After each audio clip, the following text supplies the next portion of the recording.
Hey guys, আমি জ্যোৎস্না the শিবুস কিচেনে আপনাদের সকলকে স্বাগত জানিয়ে আজকের এপিসোডটা আমি স্টার্ট করছি। এই এপিসোডে আমি একটা চিকেনের রেসিপি বানাচ্ছি।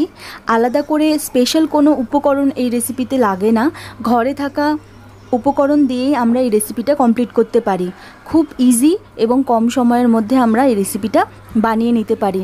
রেসিপিটা পুরোটা দেখার জন্য আপনাদের সকলের কাছে আমার অনুরোধ রইল, আমার সাথে থাকুন। চলুন রেসিপিটা স্টার্ট করা যাক। এই রেসিপির জন্যে গরম তেলের মধ্যে আমি কয়েকটা তেজপাতা দিয়ে দিলাম। তেজপাতাটা হালকা একটু লাল হয়ে গেলে এর মধ্যে আমি গোটা গরম মশলা দিয়ে দেবো। গোটা গরম মশলার মধ্যে দারুচিনি, লবঙ্গ, গোটা গোলমরিচ আর এলাচ আছে। এইটা হালকা একটু লাল হয়ে গেলে এর মধ্যে আমি কুচনো পেঁয়াজ দিয়ে দেবো।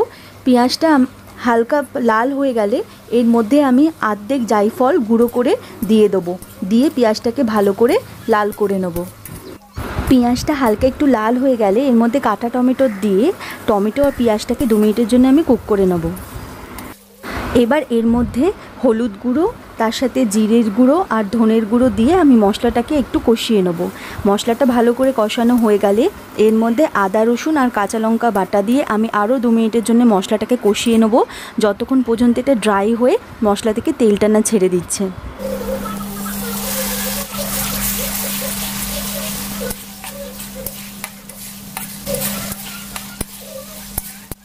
মশলাটা খুব ভালো করে কষে গেছে, তেলটা মশলার উপরে ছেড়ে দিয়েছে।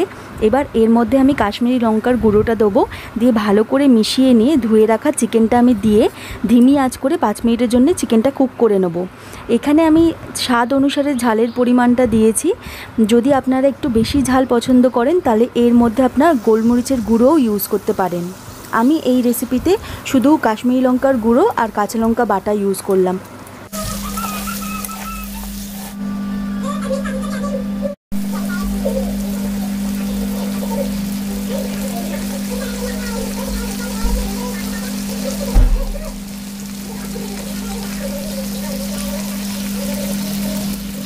পাঁচ মিনিট হয়ে গেছে।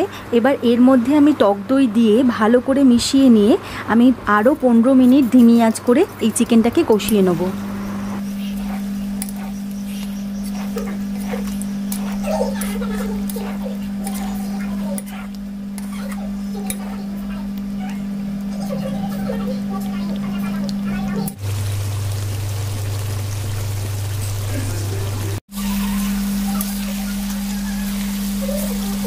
15 মিনিট হয়ে গেছে, চিকেনটা খুব ভালো করে গলে গেছে, মশলাটাও খুব ভালো করে কষে গেছে। এবার পরিমাণ মতো নুন দিয়ে আর ধনেপাতা কুচি দিয়ে আমি হাই ফ্লেমে এটাকে আরও 2 মিনিট ভালো করে কষিয়ে নেব। তাহলেই পুরোপুরিভাবে কাশ্মীরি চিকেন রেডি হয়ে যাবে।